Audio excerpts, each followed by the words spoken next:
As we have understood under our topology that in the diagram that first we need to download and install the root certificate in both the devices. So first we will do that one now.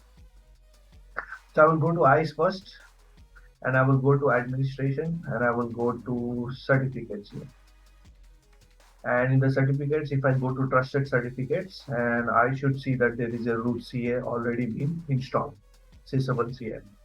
Okay, already been installed. So if you want to install, just click on import and just go to browse and browse the certificate and click on trust for authentication with ISE, trust for authentication with syslog, and these three options should be ticked, and click on submit.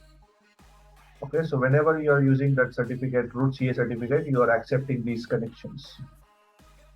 So now, if you want to download the root CA certificate, as I spoke to that, it should be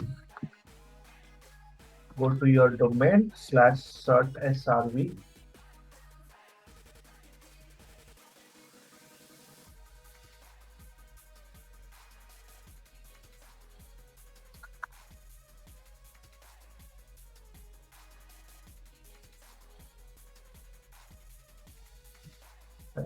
It's not opening, so let me go with the IP address. 172.16.1.10/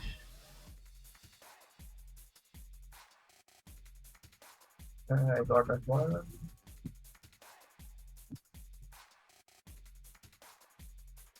So once your Active Directory certificate authority has been on, you can just click on download CA certificate and click on base 64 certificate.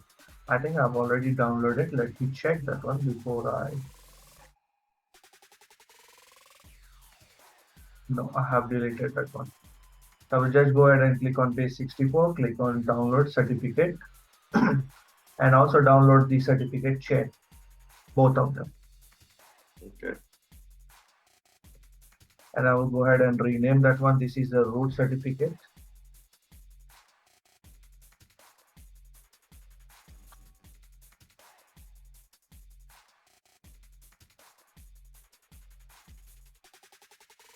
And this one is a root chain.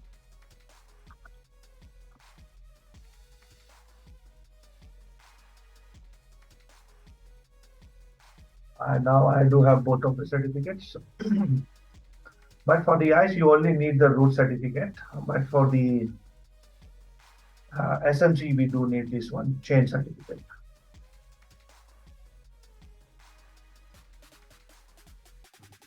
All right, so let's go back to home now. Now, if I go back to my ICE now, the first step is now completed that I have installed the root CA in my ICE. Let's go ahead and install into my Stealthwatch management console. So I will go to SMC, go to edit appliance configuration. And in the appliance, you see that there is an add certificate over here. So click on add. And you want to generate the CSR? No, I don't want to generate, but this is not the right one.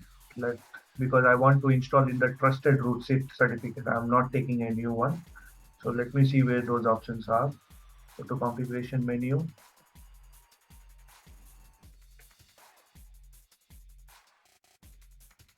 Okay.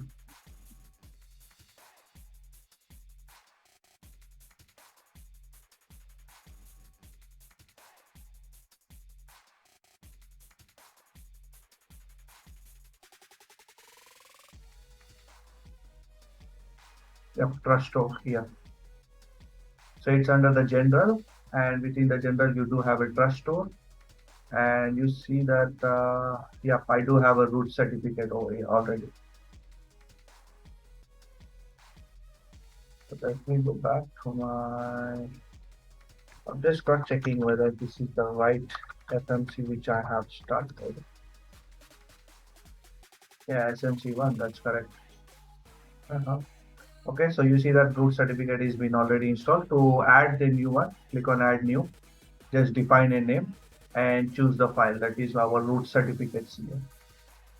This one. Select that one and click on open, and we should see that root CA certificate is being installed. So now first step is done on both the devices. My root certificate has been installed. Next is that generate the CSR and send it to my CA. So with the ISE, I have completed that part. So I will go to the ISE, go to the administrator and this one, certificates. Click on certificate signing request and click on generate certificate signing request. And here you see that instead of using multi-use, you specifically select the PxGrid and provide the domain name, that is node name, ice.sysable.com. In my case, it is ice.sysable.com. It can be a different name. To know the name, so what you have to do, go to the administration, deployment. Mm.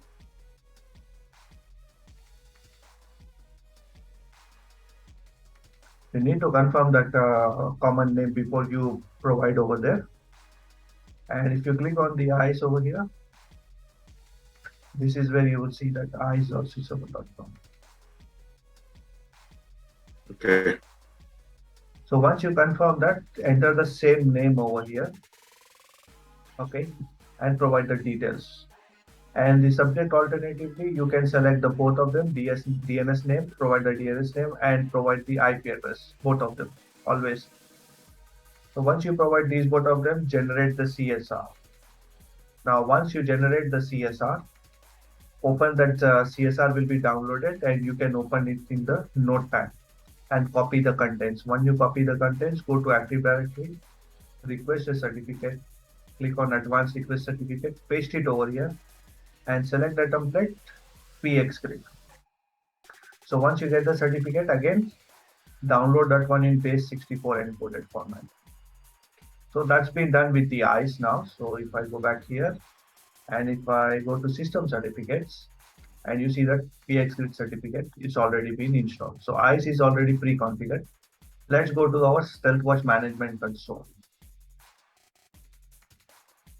So in the Stealthwatch management console, if I go back to my appliance, I don't have any certificate related to my PxGrid.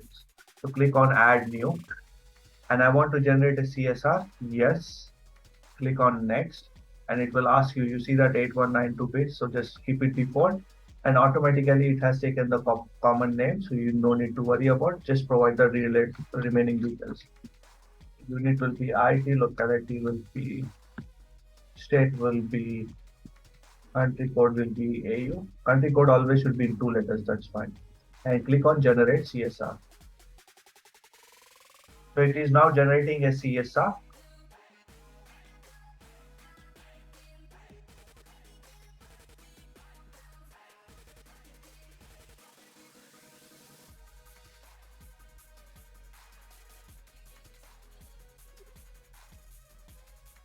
All right, so CSR has been generated. It gives you an option with download CSR. Click on that one and your CSR is been downloaded. I'll go back to my downloads folder and here you can see that it is a CSR open with the notepad. Now, the same thing should be happening with the ICE also, what we are doing now. So in the notepad, select all the contents, copy this one and go back to your Active Directory, request a certificate, click on advance and paste it over here and select the PxGrid, click on submit. So select the base64 encoded, download the certificate. You see that again the same name. So I will go ahead and change that name. So once the download has been completed, it's still going on.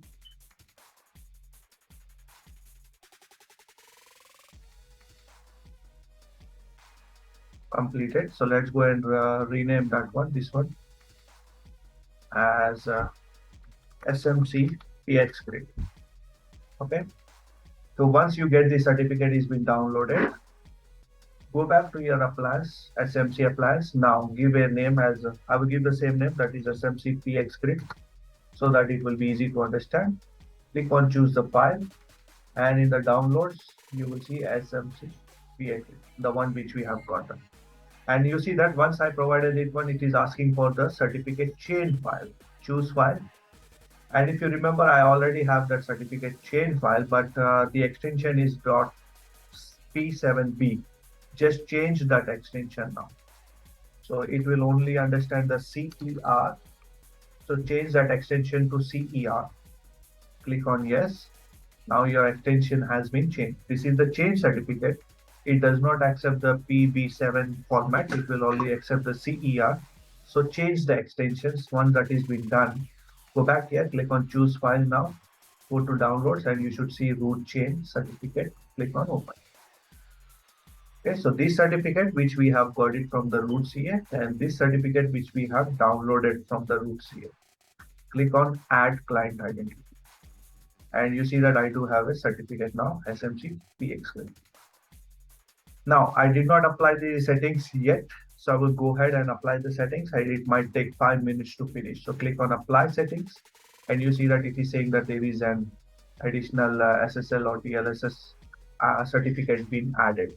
So click on apply changes. Now you have to wait until this comes up. Now, two steps we have done. One is that first step is that we have downloaded the root certificate in here, done, and downloaded the root certificate in here. And both of them have the trusted stores of both of them host to my CA certificate, that is root CA. That was the first step which we have completed. The first step was installing, or I can say that trusted root CA, which is been done. Now the second step is that I generated the CSR. After generating the CSR, I have get the PxGrid certificate from the certificate authority. So both of them have this PxGrid certificate now ready. So ISE also has the PxGrid certificate, and SMC also has the PxGrid certificate. Done. Now my third step will be now integrating the both of them. So integrating SMC plus ISE. Now, before you integrate, you have to do certain settings on the ISE. Let's go through that one now. So for the ISE for the PxGrid to work, so first you have to go to the administrator deployment and click on this ISE. And over here, you will see that option known as PxGrid. You have to make sure that you enable this PxGrid services. And also, if you are going with a threat-centric NAT, you have to enable this option. And since I am hosting the SXP service, that is security group tag, so I am enabling these options. So 1, 2, and 3 options. I'm enabling. So it's already been enabled over here. Now, if I go to my administrator and if I go to my PxGrid services, now you see that at the bottom, you can see that it is connected to PxGrid ISE. It's in the green color. That means my ISE is PxGrid services are up and running. Okay. PxGrid services are up and running. So I have to go to my settings now. I have to enable this setting, that is automatically approve new certificate based account. That means whenever the SMC is trying to integrate with the ISE, you want to automatically approve that connection. Now the connection will be approved on the basis of what? Because both of them are getting the certificate from the same CA, both of them trust the same CA, so that's why it will automatically be accepted. Now, the root CA which it is using is like a different one. This time it is using the Google one. But here you don't have a Google one, then it will decline that communication. Or it will just keep as that the communication as a pending. And once you manually accept also, still it will be discarding because there is no Google CA certificate in his store. All right. So it will automatically accept because I'm saying to my ISE that whenever you get a connection request, just accept it automatically. So once that has been done, you are done with the ISE. You have nothing to do with the ISE. Now, I have done one more prerequisite configuration, that is my SXP configuration. Now, between my ISE and my switch, I'll change the color to blue. All right, so between my ISE and the switch, what the hell?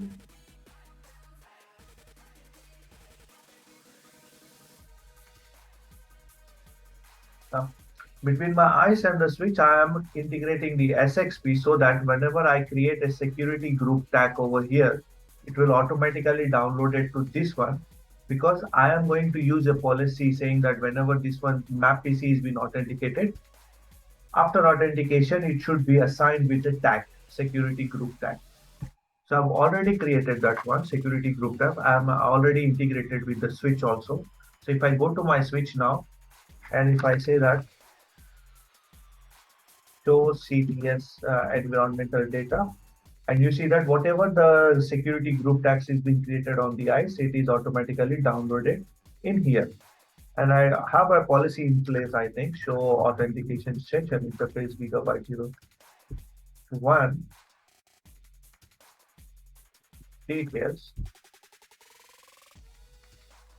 I have a quick question. Yep. What's security group tag? And that is the Cisco SXP. It's a different topic. So I'm just giving an overview that you're just assigning a security group tag whenever the authentication is being done. That means whenever you're trying to communicate with the server, now that packet also hosts the security group tag in that packet. An extra header in your packet. All right. Okay. So I have already authenticated my map PC. You can see that. And if I scroll down, you see that I do have a security group value of 60. So if I go back to my ICE now, on the ICE, if I go back to my SXP components, and you should see that there is a map PC with security group tag 16. And I have also statically defined mapped server. So I have said that this server will be 14. Which one? So I have also statically assigned this server as a group tag number of 14. Okay, so here I am doing the authentication and switch is assigning the tag number 16. But here there is no authentication going on. So that's why I'm statically assigning this server IP address as a group tag as 14. So I'm able to see all the group tags in here. So if you see that PCI server, so if I go back to my switch, and I should see that both the tags over here. So one tag will be the map PC, which I can see here, and the 14 tag, that is PCI server. Yes, I am able to see both the tags. And you can verify also, you can also verify that the tag number 16 is been assigned after authentication of my map PC. So basically now what's happening is that whenever my map PC is communicating in that packet, now it will also have an extra header of security group tag. All right, that's the only thing. For now, just think that you have a packet. Okay, usually there's a normal packet. In that normal packet, you do have one more extra header that is known as security group tag. That's all. Now, once that integration and everything is been done, I am good with that one. Now let's go back to my management PC and check whether you see that SMC is now up and running. Now, I need to integrate my SMC with my ICE. So let's do that one now. If I go back to my dashboard, if I go back to my deploy, go to Cisco ICE configuration.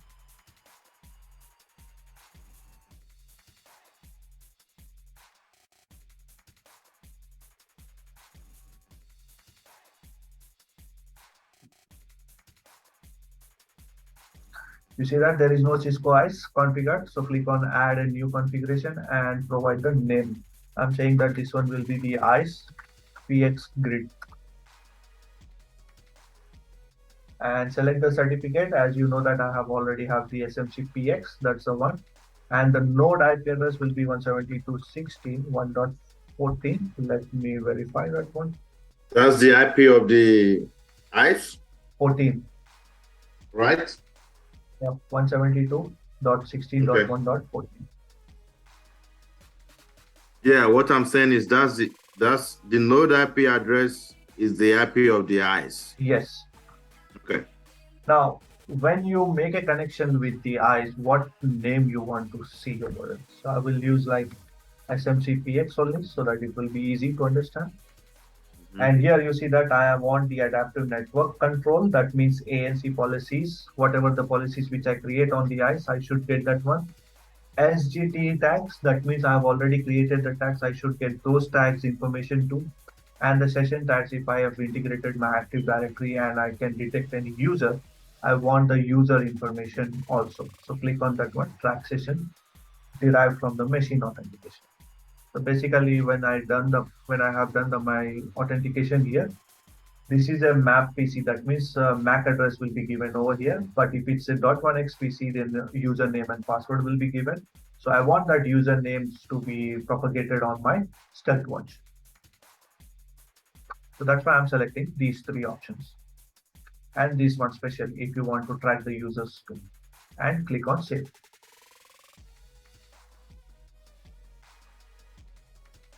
Successfully save the configuration. The connection status will be displayed in 5 seconds. You see that? It's now still in amber. So if I go back to my ICE now, go to administration, go to the PxGrid services, and I should see that, you see that SMC PxGrid. I got that connection, and you can see that what are the different services we subscribe to that one. So we do have this information. Now if I go back to my Stealthwatch configuration, still it's amber. So click on refresh. You see that it became green now. Good with that one. How we integrated the PxGrid. Now successfully you have integrated that one.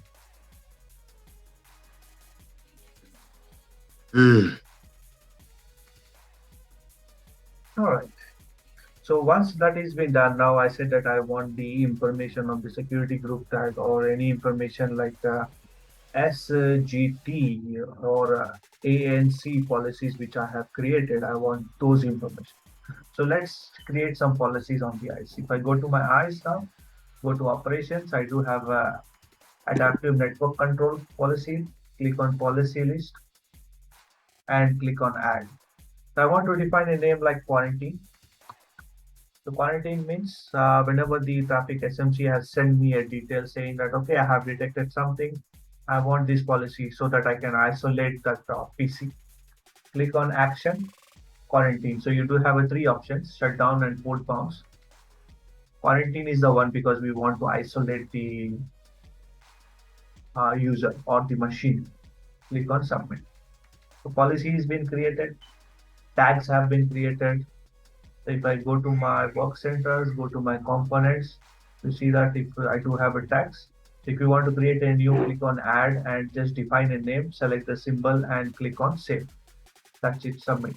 So once you click on submit, you will get a tag name over here with the automatically assigned value from the ICE. If you want to statically define that assign a tag, because on my server I cannot do anything. I am not able to do any authentication for this server, but I want to assign this IP address a tag. So to do that one, you just go to the IP SGT static mapping, click on add, provide the IP address, select the tag which you want to assign it. Okay, so by default, it will be an SXP domain default. Click on default and devices. You can see that I do have a option to send it to a particular switch or send it to all the trusted devices. Always send it to all the devices. So once you provide this information, now you can see that that IP address has been assigned with this security tag. So I do have two informations in place. So I created a policies, ANC policy. I got the quarantine policy, but the action over here is that quarantine, okay, but I'm not utilizing here, like where I'm utilizing. If I go to my policy now, policy says, if I go back here, in the authentication and in the authorization. So in the authentication, do you see that wherever I'm saying that any traffic has been detected, you have to do a quarantine? No, right? There is nothing. I created a policy, but I'm not utilizing that policy. So let's utilize that policy.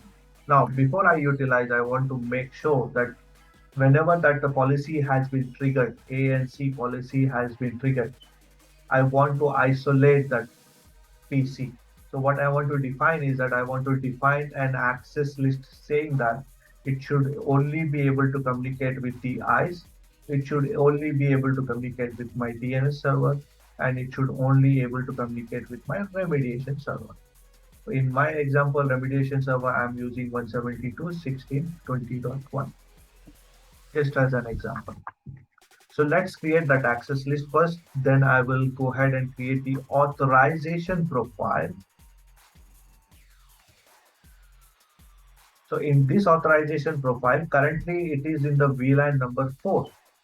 So whenever this policy violation happens, I want to say that I want to apply this access list ACL, and I want to change the VLAN also from VLAN 4 to I want to change it to VLAN 100. That is my ISP subnet, internet subnet. So I want to remove that PC from my private LAN and just transfer it to my ISP LAN so that it can communicate with my remediation server. Now, why I'm giving the ISP? Because sometimes you do not have the remediation server hosted within your organization. It can be hosted on your cloud. So there is a possibility that you are not hosting the remediation server in organization. It is outside the organization. So that's why I'm just providing access to internet, but no access to the internal network. So you have to make sure that you define the access list accordingly. But since this is a lab, so nothing to worry. I will go to my policy. In between the policy elements, I will go to results and I will define my access list. In the authorization, you do have an downloadable access list. Click on access list, and I want to say that isolate ACL.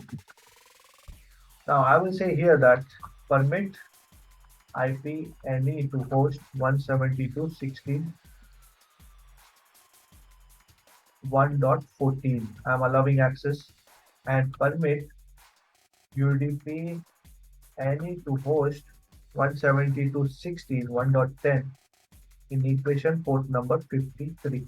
Now DNS can be UDP or TCP. So allow permit TCP any Is to that a host. syntax? Yes.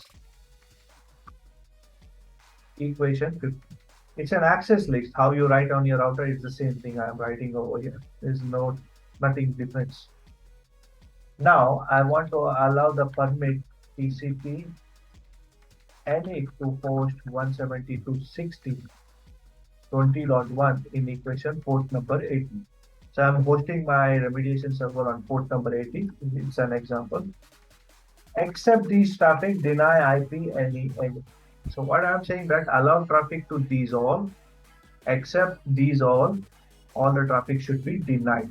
So click on check ACL and it should say that line number 4, TCP any to host, spelling mistake, and recheck and tackle is valid. So I'm only allowing traffic to ISE. I'm only allowing traffic to my remediation server on port number 80 and only allowing my DNS server to communicate on UDP and TCP, and click on submit. That's done.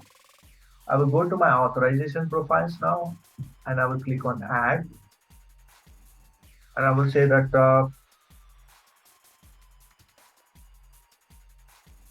quarantine. Click on DACL, select the DACL which I have created, and now you do have an options over here. Now I can just change the VLAN over here. So VLAN number 100, I want to change that one, and I want to do the remediation. Since I don't have, you see that assess vulnerability, you can go with this option, and let me see, I do, yeah, assess vulnerability. Is that one? So click on this one. If you do have a remediation server that is threat-centric NAC, you can see that option over here. Okay, and you can define in the regular interval how much you, whenever you want to define, like every 1 hour you want to scan, you can define like 1 hour. Or if you want to do the scanning for every 10 hours, define 10 hours. Or you want to do once in 24 hours, define 24. Since I do not have any thread-centric NAC integration, so I don't see any options over here.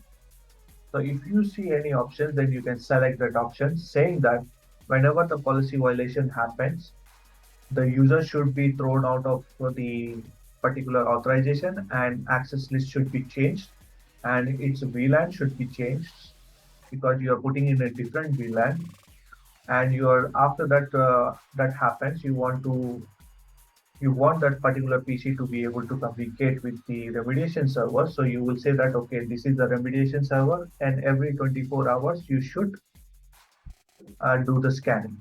Since I do not have that option, so I'm not selecting. So I can do only two things over here. Just select the access list, isolate the PC and select the VLAN, click on submit. So now my authorization access list is been ready. Authorization profile is ready. Let's go ahead and make a policy now. Go to my policy sets. Nothing to do with the authentication and nothing to do with the authorization. Go in the global exception saying that add a new policy. This will be the ANC policy. So click on add. So over here, select the session because we are looking for the ANC violation. You see that session ANC policy is equal to quarantine. You're matching a condition because SMC is going to send the policy violation saying that, hey, I have seen that there is a violation in my violation with this PC and I'm assigning a profile known as quarantine. So when this ANC policy matches what action you want to take, you already created the profile, right? So in this profile, you have defined that the PC should be isolated. It should be changing you are removing from the current VLAN and assigning a new VLAN. And if you have the threat-centric vulnerability assessment in place, you can define that, yes, I have an integration with that one. Go ahead and do the scanning for that one. And click on save. Now I will go back to my SMC now.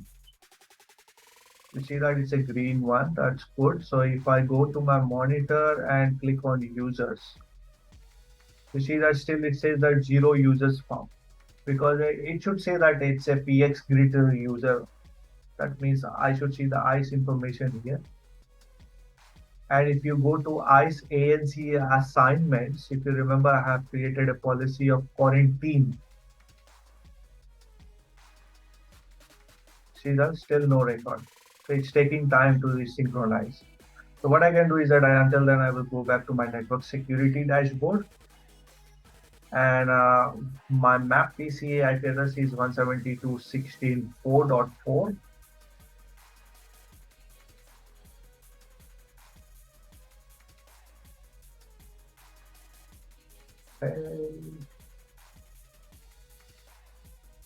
Let me select that host because I'm not able to see that host here. Yeah, this one, 172.16.4.4. So select that host.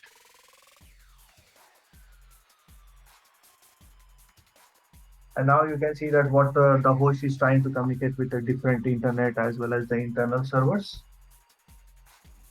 And now you do have an option known as ISE ANC policy now. Click on edit. You see that I created the quarantine policies in the ISE. It has synchronized here. But I am not able to see in that monitor ISE ANCSS assignments yet because I did not assign it to anyone. So let's assign it to this PC, click on quarantine, click on save. So I detected that this PC is behaving suspiciously. Stealthwatch has given me a verdict saying that this PC, I do have a suspicious behavior. And as an administrator, I have just allocated that quarantine policy. Okay, it's not assigning. Let's do it one more time. Now, again, you might be a little bit disappointed here because it's not happening automatically. I am manually assigning. So that means I did not find any document which does the automation Okay, sorry for that one, but I'm assigning manually for now. So it is taking time to synchronize. I know it's very painful. In the virtualization, it's very, very painful, but I think it works pretty good in the hardware. You see that quarantine. I have assigned that one and it has been quarantined. Now, at this stage, what has happened is that my stealth watch has detected some unusual behavior, and on my dashboard, I can see that this PC is behaving unusually. So what I did was I assigned the ANC policy as quarantine. So once this is been assigned, now my SMC will send information to I saying that, yeah, hey, I have assigned a ANC policy that is known as quarantine. Please take action now. So let's go to the ISE now. Go to the ISE, go to the operation, live logs. And now you see that the same PC, ANC authorization, the policy has been triggered. So before it was on a different policy, authorization policy, AUTHO, but now it has changed. The ICE has detected that, okay, I got the information and I'm taking the action. ICE has already taken the action. That means ICE has already sent a change of authorization to my switch. So let's see whether the switch has implemented that one or not. I go to my switch now.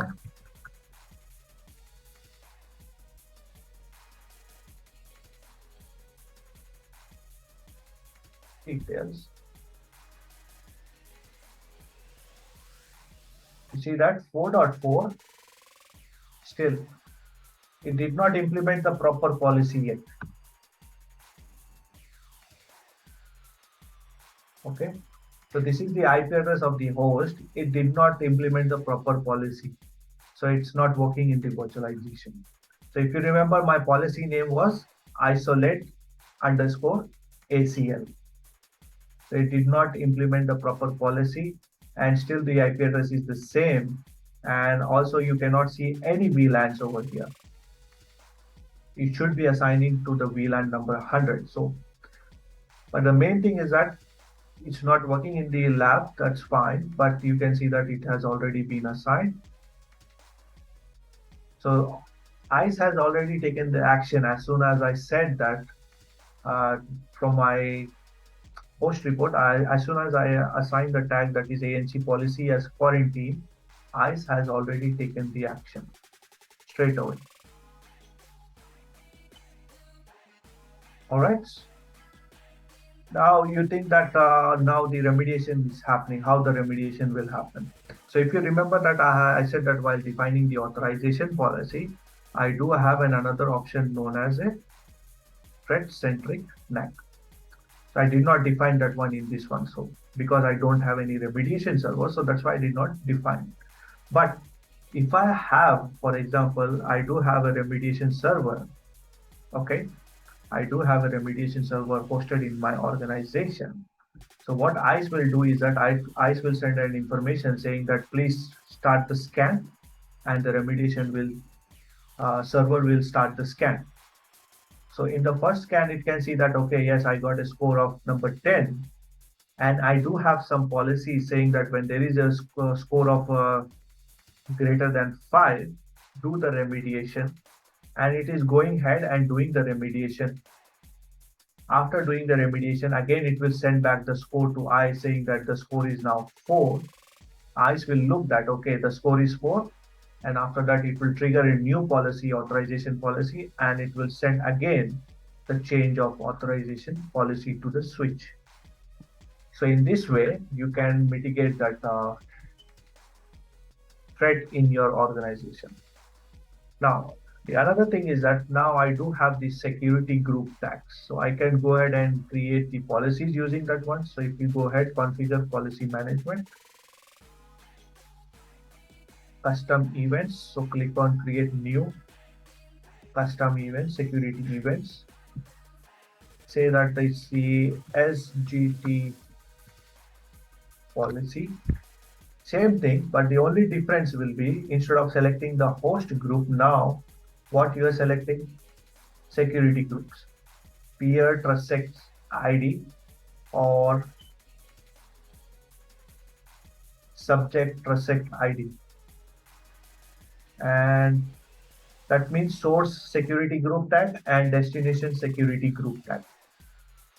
And you see that source security group tag, I know that it's 16. And the peer security group tag, I know it is 14. When these two servers are trying to communicate on port number, I want to define the port number too. So what I will select is that peer port or protocol. So I will say that it's 80 TCP. I'm just saying that when you detect these security group tags communicating with each other on port number 80, raise an alarm. So creating policy using security group tags and enable the status. You see that I want the alarm for this one. Click on save. So now whenever this PC, which is security group tag number 16, is trying to communicate with this server that is security group tag 14, an alarm will be raised over. An alarm will be raised on the SMC. So once you see the alarm, again you can do the same thing. Go to monitor, go to host, go to the particular host and define the policy as the quarantine policy. Now again, so once the remediation is being happened, everything is being removed, and you see that okay, ISE has taken the action, remediation is been done. So go to edit and remove that one now. So once you remove that one, again ISE will see that okay, I have already taken the action, everything is been done. So I will just put back, I will do the normal authentication once more, and I will allow the PC to communicate with my network. So once let's close this one and click a refresh.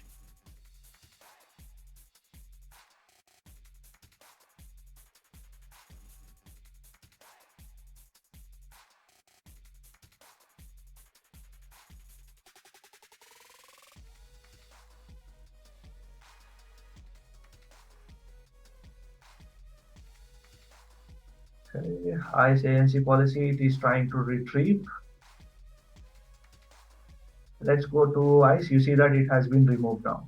For some reason, if I edit and click OK, it is not taking. After clicking OK, close that one and do a refresh, it is removing the tags. Go to back to the ISE now, operation live logs, just to do a refresh. And you see that map, it has changed back to my previous authorization profile. So if I go back to my switch, change of authorization should be in place now. So if I do the same thing now, details, you see that still it did not implement because of the virtualization, or now it did implement. You see that server policies, VLAN number 4, security group tag 16. So before we were not able to see those, you see that only local policies, but now you do have a VLAN number 4 and security group tag 16. But still the access list is not coming down yet. It did not implement the access list because I said that whenever the authentication is correct, permit all traffic, still the ACL is being not downloaded. So this is the issue with the virtualization. You will face the same issues in your exam also. All right, so you see that it is turned back to the VLAN number 4 and security group tag number 16. So if I go back to my management PC and I can confirm that yes, that PC has been removed now, mitigated. So this was your PxGrid process. It's a long and complicated one because you do not have the knowledge. I understand that one.